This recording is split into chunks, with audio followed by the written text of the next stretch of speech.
Hey, I'm Patton Oswalt. I am Meredith Salinger. Look, we have a podcast. It's called Did You Get My Text? We are the hosts, and it comes out every week, and we're talking about everything. Now, people like the podcast already, and now we're adding all this new stuff to it. Yeah, we're playing and responding to your voicemails. We're sharing recommendations from, what, babe? Movies, TV shows, music, comics, books, all kinds of coolness you should be indulging in. We're going to talk about news of the day. You even get to hear us argue sometimes. Yes, sometimes. So please subscribe to Did You Get My Text from Starburns Audio, and it is available wherever you get your podcasts. Guys, you are going to love it. I command you. It's pretty fun. Starburns Audio. Small doses, self-help from the hip. Small doses, we're talking that shit. Small doses, and keeping it real. Small doses, with me and Nana Seals. It's so funky. Welcome to a new episode of Small Doses. So we have been having just fabulous conversations. And, the show used to really just be me talking for like an exorbitant amount of time, just pontificating about all types of things. But we have been bringing in folks to talk about things that I don't know. And there's a lot of things that I don't know. So it just feels like we have just an expanse of guests. This individual that we have on the show today, the streaming world, I think a lot of people take for granted who are not necessarily like in the world of creating content. It's just like, now they got this streamer and this streamer and this streamer. Even the term streamer may not be one that a lot of people are familiar with. But when you look at Netflix or when you listen to music on Apple Music, these are streaming platforms where they're using the fiber optics of the world to bring you content. And this individual that we have on the show today is not just a comedian, but a streaming maverick. Okay? An entrepreneurial explorer. And I want you to welcome Mr. Kev on stage to the stage. Thank you so much for having me, Amanda. I'm very glad to be here. I really appreciate the reach out and the platform sharing. Thank you so much. You're welcome. I'm a fan. Thank you. As am I. I sent you like a message to your Kev on Stage Instagram. You did? Well, no, to the streaming platform Instagram. Oh, did you? Yes. And I don't think anyone ever read it. That's me. I run the Instagram on that, and most of the time I'm well behind on messages. I have a bad habit. I don't really check DMs. Well, I can read it to you. I sent you a message to Kev on Stage Studios. Please share. And the message says, "You're an inspiration, and I appreciate your earnestness and the lane you're carving out. It is brave and giving me the extra boost of courage I've needed to do the same." Really? And then I gave you a Black Power fist emoji and a heart. Thank you. I've never thought of it like that. I didn't really think of helping other people find their courage. That's what doing shit does. That is true. I find inspiration in people doing that all the time. I mean, listen, what it really said to me is, oh, you don't want a streaming service. Listen, and if you make that choice, it is a wise one. It's like, oh, you thought. It's like once upon a time, I thought I wanted a nonprofit. And then several people were like, no, you don't. Bitch, go paint. Tell jokes. Make shows. Don't do this, please. Yeah. It's not for everybody. And that's okay. But I think it's really imperative that people know that. So you are a stand-up comic. And you've been creating content and, individual content and content with other folks. But then you decided to launch Kev on Stage Studios. So before we get there, can you just give us the road to that? So the interesting thing is I can honestly tell you it was not a dream to have my own streaming service.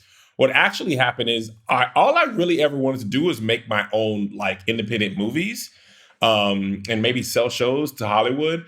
And my brother, who also is my manager, he brought this to me. He was like, yo, we might have a way to create our own, our own Netflix is what he said. We might be able to have our own Netflix, and we might be able to do more than just make movies. We might be able to do, at the time I was doing Keep Your Distance, which was our live comedy show during the quarantine. He was like, we could do live events, we could do shows, we can do like our own whole thing. And I was like, I'd only kind of wanted to make movies, but obviously that's an arduous process, which, has very little if returns. You're great. Yeah. You take maybe 1 a year, 2 a year. You know what I'm saying? So this is a fairly recent venture. We started, official launch was Christmas of last year. Okay. Yeah.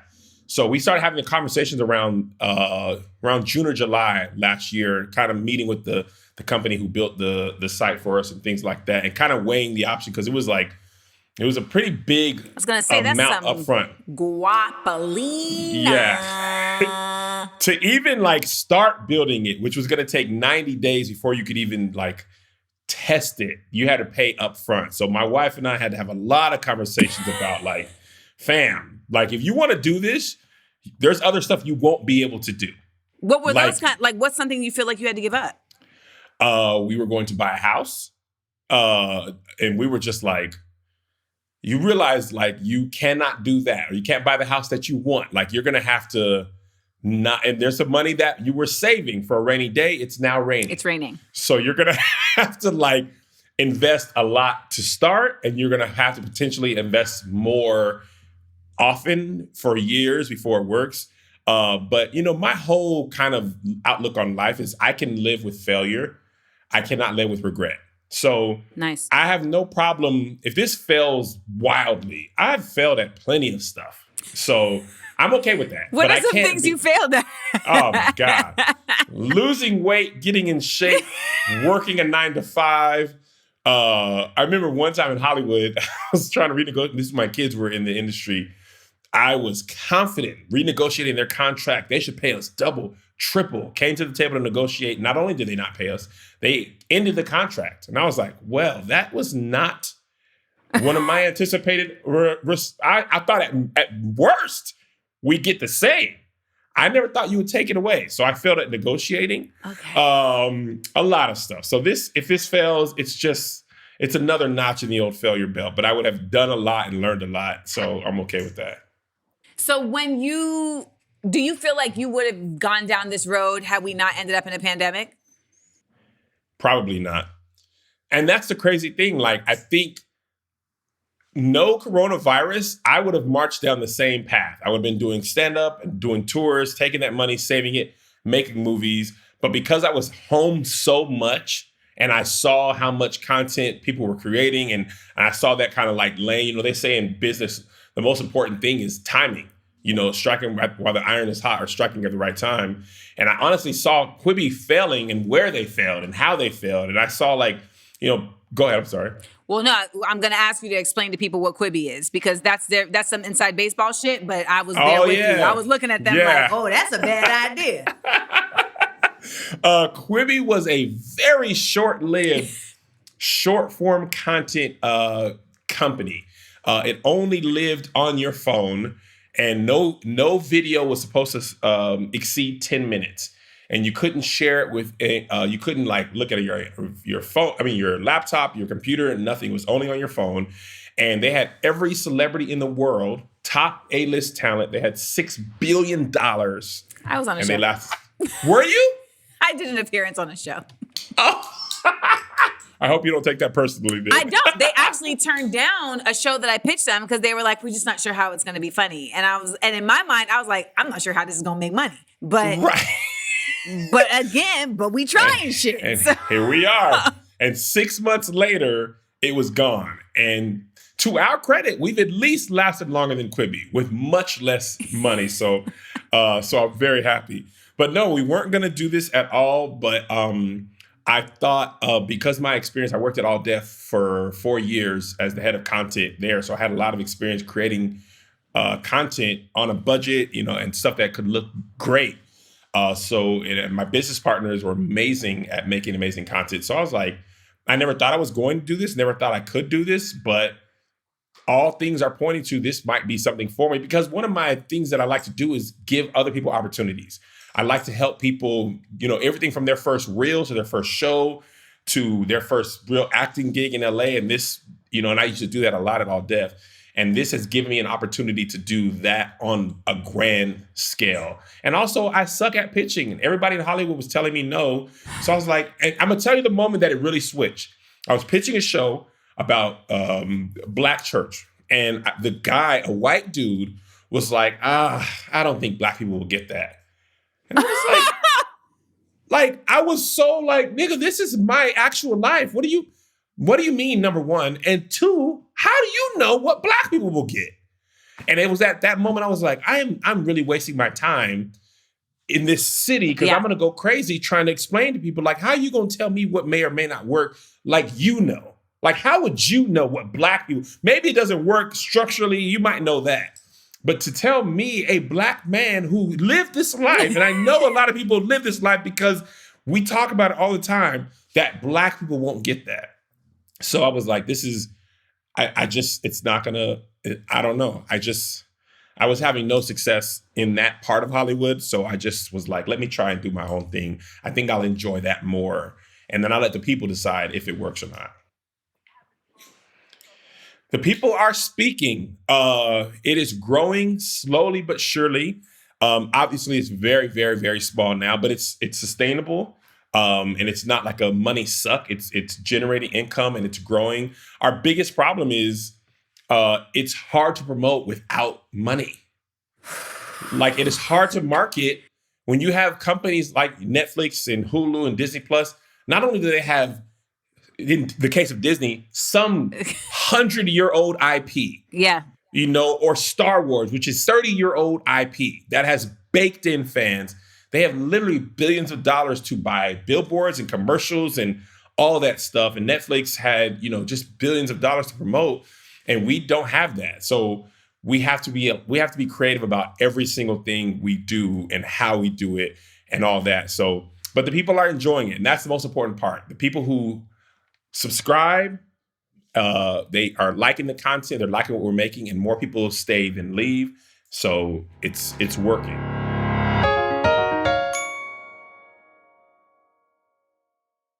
So when you set forth on this venture,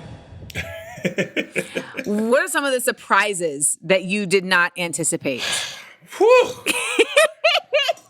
Man, one big surprise, a huge surprise, was just how much money Apple takes from you. Sir. Fam, I was like, wow. Because you have an app. Because you have an app. So for everybody listening, you can get the Kev on Stage app in the Apple Store. But you can also, correct me if I'm wrong, to Kev on Stage, is it KevOnStageStudios.com? Yep. You can go straight to KevOnStageStudios.com and get it there. Yes. Right? If you get it through the Apple Store, they take something like 30%. I mean, it's 30%, right? Yeah. Yes. They take 30%. So I started an app during the pandemic. So I feel like people either got pregnant, got a dog, or got an app during the pandemic. That's essentially what took place. Yeah. I did two out of, actually, well, that's another conversation. So I started an app, SFB Society. And SFB Society ideally was because everybody was just talking so crazy to each other online. Like, it was just beyond my scope of comprehension that we had devolved like this far down this black hole. Yeah. And I was like, you know what? I want an app that's like a safe space where there's like no hoteps, no Karens, no trolls, like, and you know, you pay for the safety, right? Because you're paying to be in this space, and we're monitoring the space, and we're providing content. But in my mind, I was creating more of like a Patreon. Yeah. But I didn't even know about Patreon at the time. Yeah. So I basically created an app thinking it was something that it wasn't. Yeah. So then once we got into the throes of things, and that Apple starts taking a bite out of your apple, you like, how does this actually work? And we eventually, I just made the decision recently that we decided to close the doors of SFB Society, which is sad because it had grown a community of people. But to your point, it wasn't sustainable at that point. And I'm a a content creator. I'm not a community manager.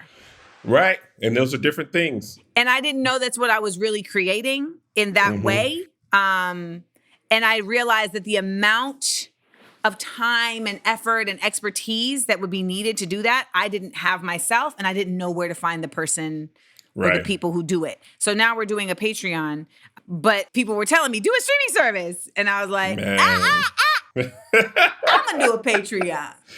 Whew. And so when you go on the website, we make like $5 per subscription, which is the company that set us up. You know, I'll protect their name to protect the people, maybe not the innocent, but protect them. They made it seem like that's how everybody gets it. But the allure of having it on the App Store or Google Play Store is that when you go to those stores, you download, there's just a better user experience. So most people are not going to go to your website and do it if you're saying it's on the Apple Store or the Google Play Store. And then the thing about it is you still have to pay the company per subscriber and a fee per subscriber, whether they get it on the website or through Apple. So now it's like $5.99, but by the time we get through Apple's, you know, their percentage and all the fees, you get like $3. And then you have to report your taxes. You have to so that was my surprise. Like, oh, this is a purchase. So there's sales tax, but Apple doesn't take the sales tax out. No. So they get 30% of your gross. Absolutely. That you never get to see. That you never see. And then you have to take the sales tax out of that gross and give it to the IRS, which I think is gross. Yeah. So, I mean, and we're finding all this out at the same time. We purchased a soundstage. So tell me about that. Because I was like, do these niggas got a soundstage? I think this is not his garage. These niggas got a soundstage. So my business partners and I have a small podcast studio that I just shoot my podcast with. That's tiny. It's just enough to fit our podcast in the refrigerator. But my business partner they had to make a... So is your business partner your brother? No. Business partner, Brennan, Tony, they're people who own basically the production part of Kev on Stage Studios. Is the merger between me, my wife, and my brother, and Tony Tahir and Angel, and the company called Transit Pictures, which is Brennan, Tony. That's their company. So we came together. Okay. They handled production and all that stuff, and we all create, but they were the production. But they're the part of the okay. Yeah. So, but we joined one company. So their lease was up, and basically we were like, man, we could do so much more with a bigger space. And also because of the pandemic, so it's not all bad, businesses were closing their doors left and right. Yeah. And in the Valley, there's so much industrial space. And like in this one lot where we are, like 70% of the businesses closed in the pandemic. So when they were looking for a new space, he was like, yo, we could probably get a much bigger space. And then we could not only shoot our stuff, we could rent out the soundstage to supplement the income. Yeah. Right. And I'm finding out that's much more lucrative than I even realized, right? Because you might not be able to sell a show to BET, but if BET has a show, they don't always have a place. And a lot of creators, especially Black ones, they want to work with Black-owned spaces, and there's just not a lot of Black-owned sound stages. Yeah, I'm gonna rent from you. Thank you very much. We'll give you a great deal. Appreciate it. You heard it here first. But we had to convert this basically warehouse into a usable soundstage, which is sound dampening and putting, because it was just a warehouse. They didn't have air conditioning, and we're in the Valley. And I'm like, nobody's going to rent a place that's sweltering. So you got to invest in AC and server, and you got to create a green room because people were, talent's going to need a place to change. And the more office space you have, we got space for the editors, but you had to pay to convert all that stuff. At the same time, we're realizing that we're getting $3 instead of $5. And this, so all this is happening all at once. So we're almost done getting the soundstage rentable. Oh, right now? Yeah, we're just about done finishing the kitchen and outfitting the green room. We got some people doing tours. The podcast studios is rentable now, but the big soundstage is just about to the point that we can use. We had to put a green screen in, and a pre-lighting green screen, which is a huge.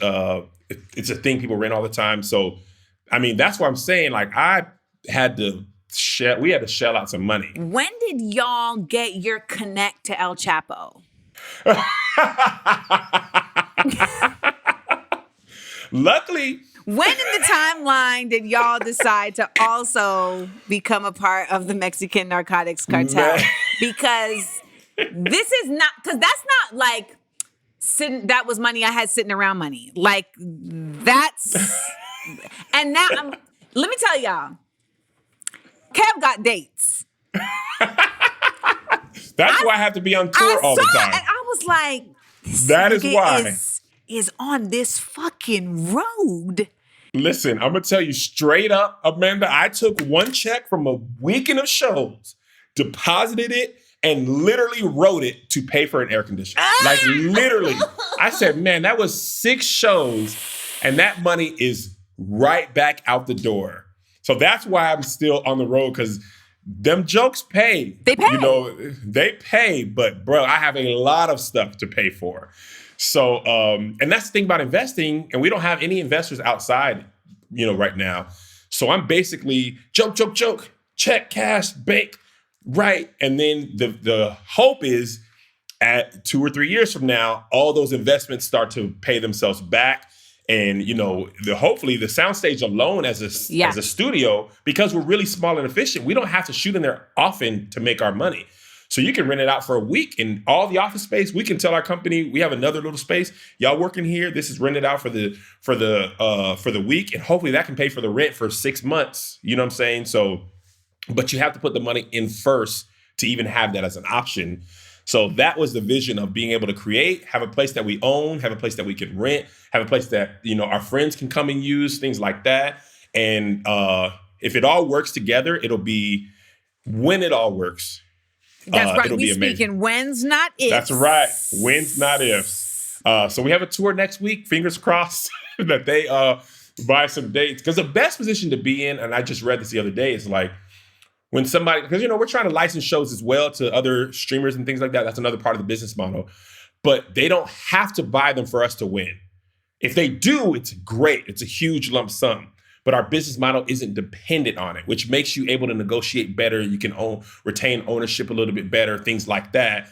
And we make all of our shows in-house and own everything. So if you want to license it, all you have to do is agree on a price, and we can hand those hard drives over to you, or you download them from our server, and you now have a show. And I'm sure the way this industry works, you sell one good thing, and then everything else is a lot easier. Oh, that's it. That first one. Yeah, that first one is tough. And by the way, the first one doesn't have to be good. It doesn't. It doesn't have to be you just big. Have to get sold. It just has to get sold. And then people, they start looking up like the beginning of The Lion King. They're like, hold on, somebody sold something? Yeah. So that's the whole plan.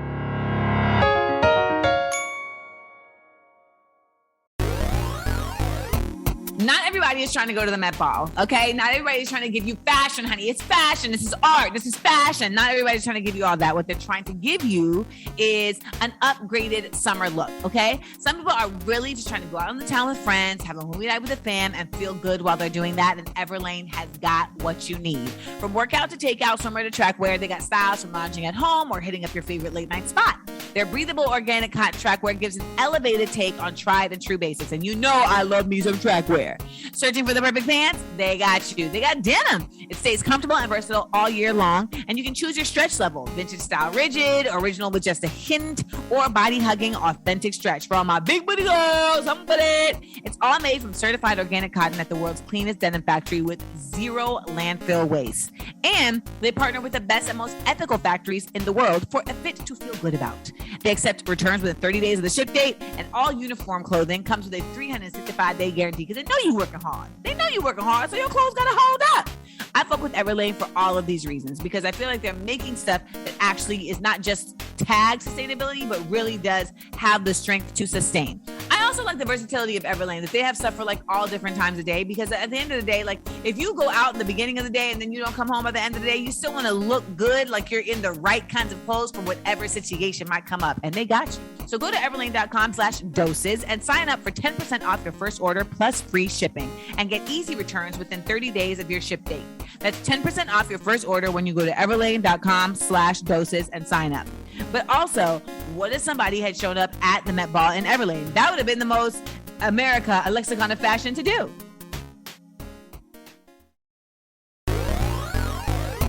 You know what I did today? I took the sheets off and I put new sheets on. And when I was putting the new sheets on, I was like, damn, these are really nice sheets. What sheets are these? You know what they were? Of course you do. They were Attitude sheets. And every time I put them on the bed, I'm like, damn, these are really nice sheets. And Attitude impresses me every time because they're made from naturally organic bamboo and they're made without toxic chemicals and they use 500 times less water than cotton. They're silky soft. They're comfortable for you and the environment. And they're like cool. I don't know how else to explain it, but they're like not heavy sheets. The bamboo that they're using, the way that they're doing this process creates a material that really lets you like breathe, but that is still like a substantial piece of fabric. Because I'm somebody that likes a top sheet. I don't know, there's been some talk on these internets about people who don't like top sheets. You're savages. You probably also don't even wet your toothbrush before you use it, but that's a whole other conversation. See, unlike cotton, they use anti-cotton. Cotton consumes massive amounts of water. Anti-cotton don't.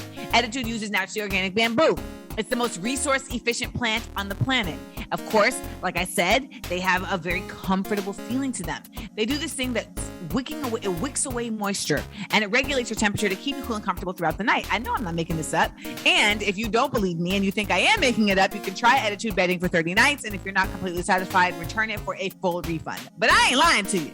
I like them. And they have nice colors too. It's not just like white and gray and blue. They got pink. They got different kinds of greens. You can get your flavor on. And right now you can get 20% off your order plus free shipping when you visit attitude.com/small doses and enter promo code small doses. Remember, that's Attitude as in eco attitude. See what they did there?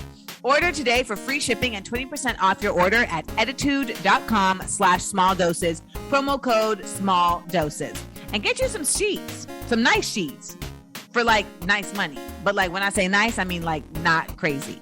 You see what I'm saying? Am I confusing you? Just get the sheets. So it ain't the end of the year yet, but I know like people can see ahead like, oh, the holidays is approaching. And that can be stressful in itself. Just knowing that time is coming upon you. You got to deal with friends, you got to deal with family, you got to deal with partners, you got to deal with maybe the lack thereof, et cetera, et cetera. It can all be very, very hairy. I know about it because the holiday time, particularly in this country of America, is so overwhelming. It's pushed upon you. There's expectations. It can really just be a heavy, stressful time. You need to talk to somebody about it. Why internalize all of that when you can talk to somebody and make sure that that stress is not weighing you down and keeping you back? Now we have Talkspace. Talkspace is really all about giving you the benefits of therapy and letting you know that there's a way for you to get therapy that doesn't cost what you think it might. A lot of people don't go to therapy because they think it's going to be super duper expensive, and it's not the case. I love therapy because therapy has definitely helped me to like find ways to manage my life with the tools that are made for uniquely me. It's not about going there to just like solve something over one session. It's about getting an understanding of you and your past and your history so that you can continue to chart a course for your future that's in a healthy way. And Talkspace is ready to help you start feeling better and doing that with a single message. Set goals with a Talkspace therapist and develop techniques to cope in difficult times. They offer individual therapy, couples therapy, medication, prescription services. It's the #1 online therapy platform, and there are thousands of licensed therapists available for you to match with across dozens of specialties, including anxiety, depression, relationships, and more. And they work around your schedule. So it's at your convenience with live video sessions. You can have unlimited messages with your dedicated therapist. It's all able to be set up to work best with you. And that's what it's about. You getting to know you and getting a path to being at your best self. So if you need a little support to help you get through the end of the year or want to start building towards a better upcoming year, Talkspace is here to help. Match with a licensed therapist when you go to Talkspace.com and get $100 off your first month with the promo code DOSES. That's $100 off when you use code DOSES at Talkspace.com. It's time. Don't wait for a New Year's resolution to start going to therapy. Start now.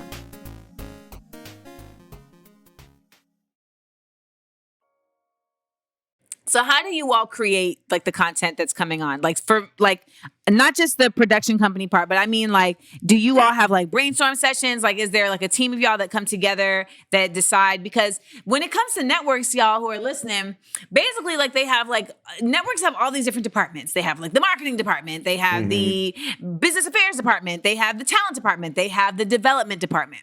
And the development department is tasked with choosing what shows go on their platform. Yeah. But the thing is that, and I know because you already had a meeting with a jackass who said to you, well, black people won't understand that.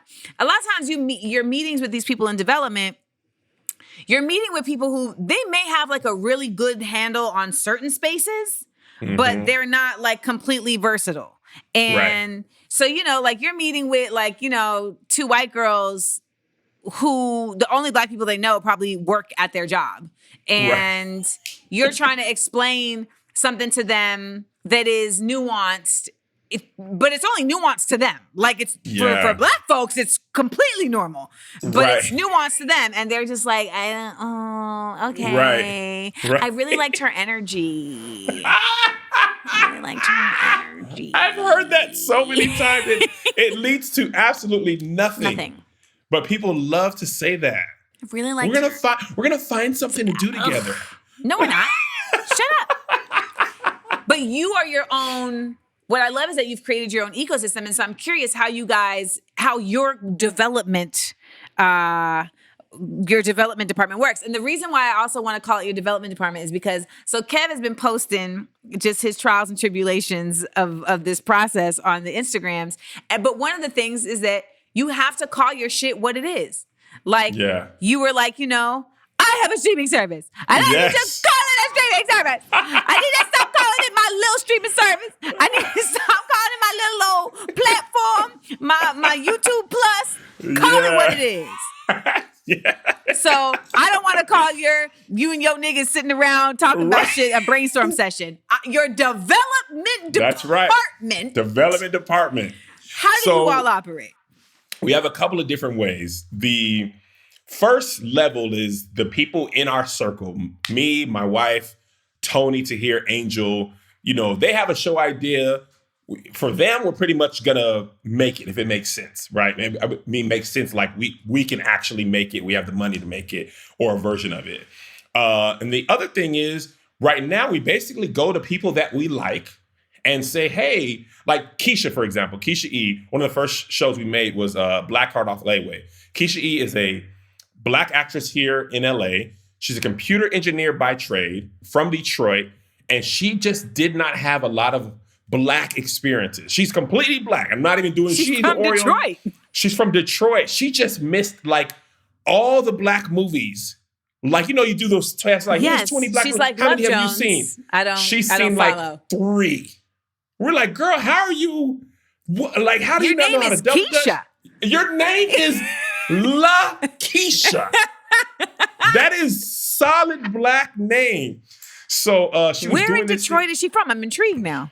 I don't know. But I she think must she's not from be the real from part. the east or the west side. Like Detroit is so just Negro. Like, yes, you know what? But she may be one of those people who will be like, I'm from Detroit, and then people are like, you from? You actually, you know, like the zip code outside. Yes, it's like, well, it's the closest thing. I think she's from real Detroit. I think she's really from the real Detroit. But she had a reasoning for everything. She was like, I didn't do double dutch because I was a tomboy. When this movie came out, I just didn't think it was dope. Whatever. She has a reason for everything. Fascinating.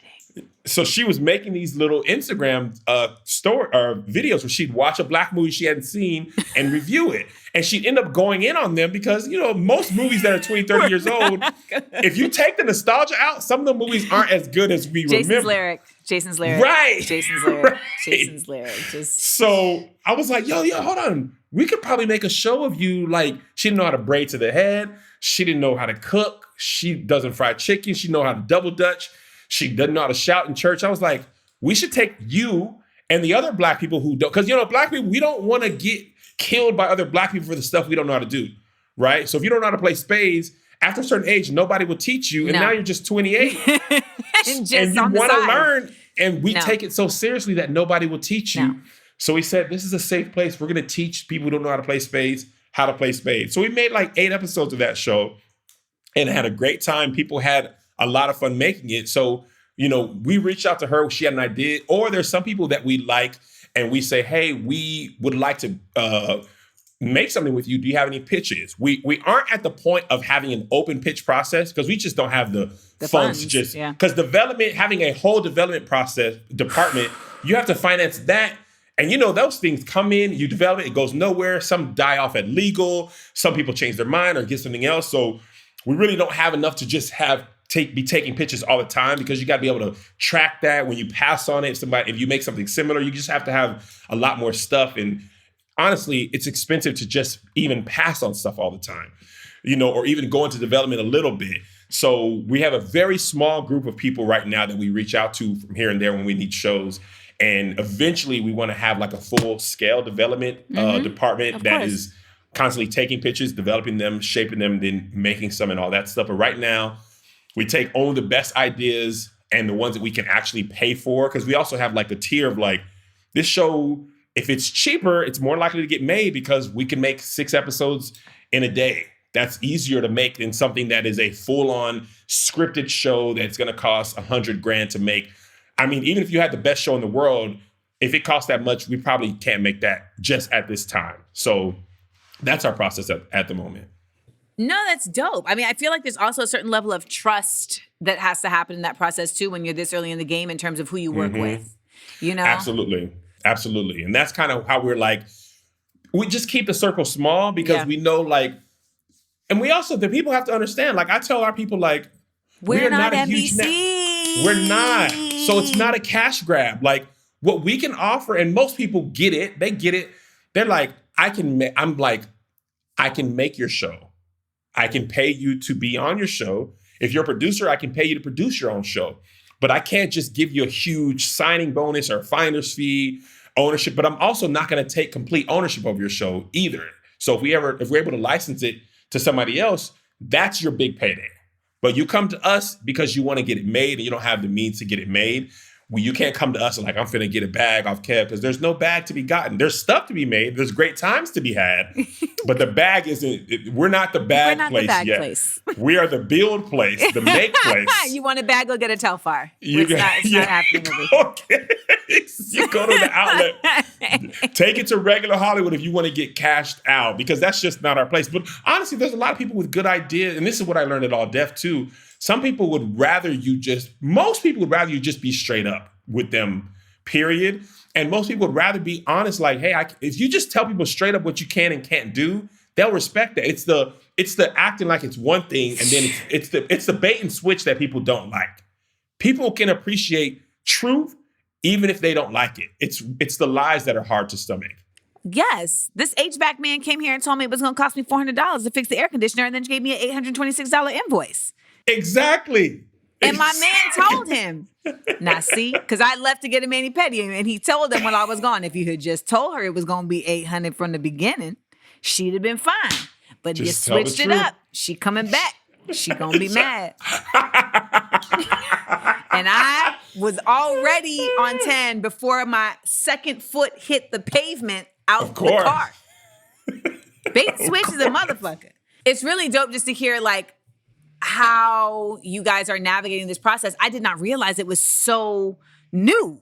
You really hit the ground running because when you started, how much content did you create to launch with? Well, I want to take a second to shout out the stage crew, and that's my group of, fans, longtime supporters, the Patreon. We've had a Patreon before we had this, and we've been like testing this stuff out. And I've been telling them, like, with y'all extra money, I'm able to hire people, pay people, and I'm saving this money to be able to make movies. So that money had already been being saved for something. We just converted it to the app. So because of their support and understanding, I was able to also poll them, right? So they're part of the development process as well.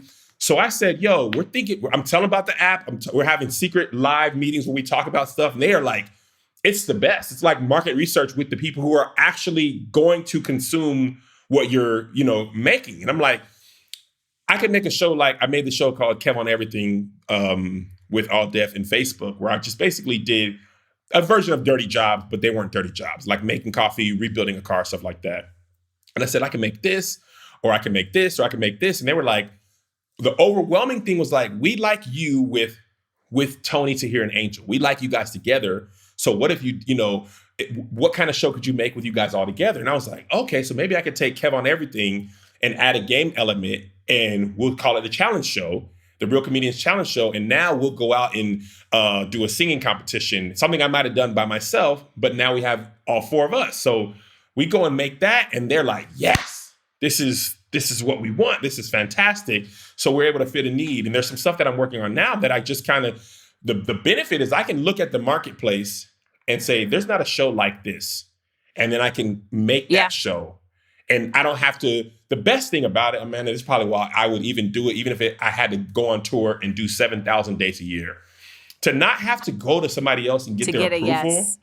It's just like, I think this show, and even if it fails, I'm okay with that. But I can go and say, I think this show will work.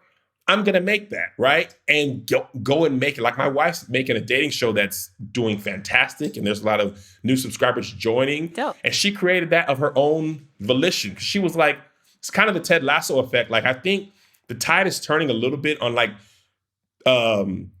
reality. Like, everybody doesn't want the throw a drink in your face reality. Like, people are kind of like, all right, like, that's why I think Ted Lasso is doing so well. Yeah, people are like, no, he's like, a nice guy. He's a nice guy. Let me tell you, there was an episode of Ted Lasso where I was like, oh,